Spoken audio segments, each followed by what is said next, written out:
Hello friends, good morning. Welcome back to my channel Shobhanish world. আজকে হচ্ছে বুধবার, আর বুধবার স্কুল থাকে, বাট আজকে রয়েছে আমার একটা ছুটি। যেহেতু আগের দিন মানে মঙ্গলবার দিনকে আমাদের স্পোর্টস ছিল, ফাইনাল স্পোর্টস 23 জানুয়ারি। তো সেই স্পোর্টসের পরের দিনটা তো ছুটি থাকে, তো সেজন্য স্পোর্টসের পরের দিন মানে আজকে হচ্ছে বুধবার, তো আজকে রয়েছে একটা ছুটি। সকাল সকাল ঘুম থেকে উঠেছি, একটু পরে মানে যে টাইমে উঠি তার থেকে একটু পরে উঠেছি। তো ওঠার পর এখন একটু গাছগুলো দেখছিলাম। তো তারপর একটু ভিডিও এডিটিং, আপলোডিং এসবের কাজ ছিল, এগুলো সমস্ত কমপ্লিট করে টিফিনটা কমপ্লিট করে নিলাম।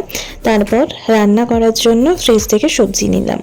তো আজকে একটু পাঁচমিশালি ডাল বানাবো, তো সেজন্য এখানে সমস্ত রকম সবজি আমি নিয়ে নিয়েছি। এই সবজিগুলো ভালোভাবে কেটে ধুয়ে নেব, তারপর ডালটা বসিয়ে দেব। তো ডাল ওদিকে বসিয়ে দিয়েছি। এখন এলাম একটু রোদের মধ্যে জামাগুলো দিলাম। সেই পিকনিক করে এসেছি, তারপর থেকে জামাগুলো আর রোদে দেওয়াই হয়নি আর কাঁচা হয়নি। তো সেই জন্য জামাগুলো একটু রোদের মধ্যে দিয়ে দিলাম। এখন আর কাঁচা হবে না, পরে কেচে নেব। আর এখানে হয়েছে একটা সুন্দর জিনিস, যেটা আপনাদের সাথে শেয়ার করবো ভাবছি কয়েকটা দিন ধরে, বাট করাই হচ্ছে না। এটা হচ্ছে পাথরকুচি গাছ, আর এই গাছটির মধ্যে কি সুন্দর সুন্দর ফুল হয়েছে দেখুন। ফুল নয়, ঠিক ফল টাইপের একটু, তবে ভেতরে কিছুই নেই। ফাটিয়ে দেখলাম, জাস্ট একটা কি রয়েছে, তো সেটাকে বীজ বলে মনে হলো না, তবে এটা ফলই হবে হয়তো। যাই হোক, এদিকে মাকে বললাম একটু বেগুন পোড়া করতে, তো এদিকে বেগুন পোড়া হচ্ছে। গুড নুন এভরিওয়ান, এখন বাজছে 12:40 মতো। রান্না আমার পুরোপুরি কমপ্লিট হয়ে গেছে। এখন যাব স্নান করতে, কারণ বেলা হয়ে গেছে অনেকটাই। স্নান করব, তারপর বাবা চলে আসবে, লাঞ্চ কমপ্লিট করতে হবে। তো ওদিকে জল গরম বসিয়ে দিয়েছে, জলটা গরম হলেই আমি চলে যাব স্নান করতে। চলুন আর স্নানটা করে নিই। আর এদিকে মেঘটা এসেছে পুরো একদম ঘিরে। আজকে ঠান্ডাটা তুলনামূলকভাবে একটু কম ছিল, তো আবার দেখছি মেঘ এসেছে, বৃষ্টি হবে নাকি কে জানে। দাঁড়ান আপনাদের একটু দেখায়। মেঘ এসেছে, বুঝতে পারছেন? ওই দেখুন, পুরো চারিদিক ঘিরে মেঘ এসেছে। পুরো রোদ তো আজকে কমই ছিল, কিন্তু আবার মেঘটাও দেখছি এসেছে।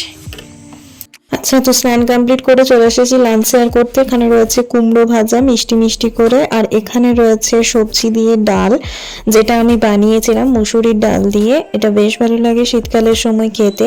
আর এর সাথে রয়েছে বড়া দিয়ে টক, যেটা একদম অয়েল ফ্রি। আর তার সাথে রয়েছে বেগুন পোড়া, আলু সেদ্ধ মাখা, কাঁচা পেঁয়াজ, কাঁচা লঙ্কার একটু কাঁচা সর্ষের তেল আর একটু লবণ দিয়ে। এই মেনুটা আমি প্রথম খেয়েছিলাম আমি যখন কলেজে পড়তাম, তখন সেই ক্যান্টিনে যখন লাঞ্চ করতাম, তখন ওইখানে এই মেনুটা দিত, তো বেশ ভালো লাগতো খেতে। তো সেই জন্য আজকে বানালাম, আর সেই কলেজের রঙিন দিনগুলোর কথা মনে পড়ে গেল আমার। much later. Good evening everyone, এখন বাজে সন্ধ্যে 6:30 মতো। জাস্ট ঘুম থেকে উঠে একটু ফ্রেশ হয়ে চলে এসেছি রান্নাঘরে। একটু চা বসিয়েছি, প্রচণ্ড ঠান্ডা আছে বাইরে, তাই গরম গরম চা খেতে হবে। তো এখানে আমরা দুধ চা বানাচ্ছি আমার জন্য আর মায়ের জন্য, আর তার সাথে একটু মুড়িও নিয়েছি। তো সন্ধ্যাবেলাটা আমরা এই মুড়ি চানাচুর চা দিয়েই কমপ্লিট করলাম। চলুন এখন খাবারটা খেয়ে নিই। গুড মর্নিং এভরিওয়ান, আজকে হচ্ছে 25শে জানুয়ারি, বৃহস্পতিবার। আর আগের দিনের ব্লগটা আমি শেষ করতে পারিনি, তাই আজকে আবার কন্টিনিউ করলাম। তবে সকাল থেকে শুরু করতে একদমই পারিনি, জাস্ট সকালটা আপনাদের সাথে একটু শেয়ার করলাম গুড মর্নিং বলে। আর এখন বাজে বেলা 1:15 মতো। আজকে হচ্ছে পূর্ণিমা পুজো। সকাল সকাল স্কুল বেরিয়ে গিয়েছিলাম, আসার পর ঝটপট করে স্নান করে পুজোটাও হয়ে গেছে। এখন একটু দাঁড়িয়ে আছি জানালার সামনে, প্রসাদ খাওয়া সবই কমপ্লিট হয়ে গেছে। চলে এসেছি লাঞ্চ কমপ্লিট করার জন্য। বাবা এখানে বসে পড়েছে, আর ওখানে আমার আর মায়ের জন্য দেওয়া আছে। তবে বাবা নিয়ে এসেছিল চটপটি নিরামিষ, সেটাই খাচ্ছিলাম। আর এখানে মেনুতে রয়েছে সাবু খিচুড়ি বিভিন্ন সবজি দিয়ে, মুগ ডাল দিয়ে, আর রয়েছে পোস্ত ভাজা, পাঁচমিশালি টক। তো লাঞ্চ কমপ্লিট করার পর ভিডিও এডিটিং, আপলোডিং বিভিন্ন যে কাজ ছিল সেগুলোও কমপ্লিট করে নিয়েছি, আর তার সাথে একটু রেস্টও করেছি। এখন বাজে সন্ধ্যে 7টা মতো। তো বিস্কিট বের করা ছিল না, তো সেই জন্য বিস্কিটটা এখন একটা জারের মধ্যে রেখে দিলাম, আর তার সাথে একটু চানাচুরও ঢেলে রেখে দিলাম। চানাচুরটাও শেষ হয়ে গেছিলো। আর এগুলো ঢালা থাকলে একটু সুবিধা হয়, আর ঢালা না থাকলে প্রচুর অসুবিধা হয়। তো এগুলো ঢেলে রেখে দিলাম, তার সাথে চাও খেয়ে নিয়েছি। আর এখানে দুধ গরম বসিয়ে দিয়েছি। এই দুধটা এখন জমা করছি আমরা পিঠে বানাবো, কালকে প্ল্যান আছে, তো সেজন্য দুধটা রেখে দিচ্ছি, কালকে চাচি বানিয়ে পিঠে হবে।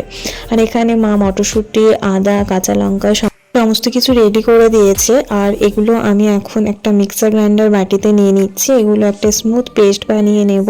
তারপর আজকে বানাবো একটু নিরামিষেরই মটরশুঁটি লুচি কেন বলছি সেটা পরে বলছি, তবে আগে তার মধ্যে আমার পেস্টটা রেডি হয়ে গেছে। এখন এই পেস্টটা আমি একটু কড়াইতে দিয়ে একটু ভেজে নেব, তার জন্য গ্যাস জ্বালিয়ে নিয়েছি আর নিয়ে নিয়েছি একটা কড়াইটা গরম হলে নিয়ে নিয়েছি সর্ষের তেল, মোটামুটি 2 চামচের মতো। এখন দিয়ে দিচ্ছি একটু কালো জিরে ফোড়নে, আর তার সাথে দিয়ে দিচ্ছি একটু হিং। ফোড়নটা ভালোভাবে ভাজা হয়ে গেলে দিয়ে দেব মটরশুঁটির যে পেস্টটা রয়েছে সেই পেস্টটার এখানে চাপিয়ে দিয়েছি আমি ছোলার ডাল। তো চলুন এদিকে পেস্টটা আমি কড়াইতে দিয়ে স্টাফিংটা রেডি করে নিই। আর আজকে আমি নর্মাল যে গমের আটা হয়, মানে যে আটাটা রুটি আমরা রেগুলার বেসিসে ইউজ করি, তো সেই আটাটারই দিয়েই আমরা আজকে বানাচ্ছি একটু লুচি এই পুরটা দিয়ে। তো তাতে আমি এই পুরটাতে দিয়ে দিয়েছি আমি পরিমাণ মতো লবণ, হলুদ আর অল্প একটু চিনি, লবণ আর মিষ্টিটা ব্যালেন্স করার জন্য। তো কালার চেঞ্জ হয়ে গেলে বুঝতে পারবেন পুরটা রেডি হয়ে গেছে। তো পুর এখানে একদমই রেডি হয়ে গেছে। এখানে আমি পুর ভরা ঝামেলা ছাড়াই আমি কিন্তু আজকে মটরশুঁটি কচুরিটা বানাচ্ছি। তো সেজন্য আমি গ্রেভিটা পুরটা একটু থিকনেসটা কমই করিয়েছি।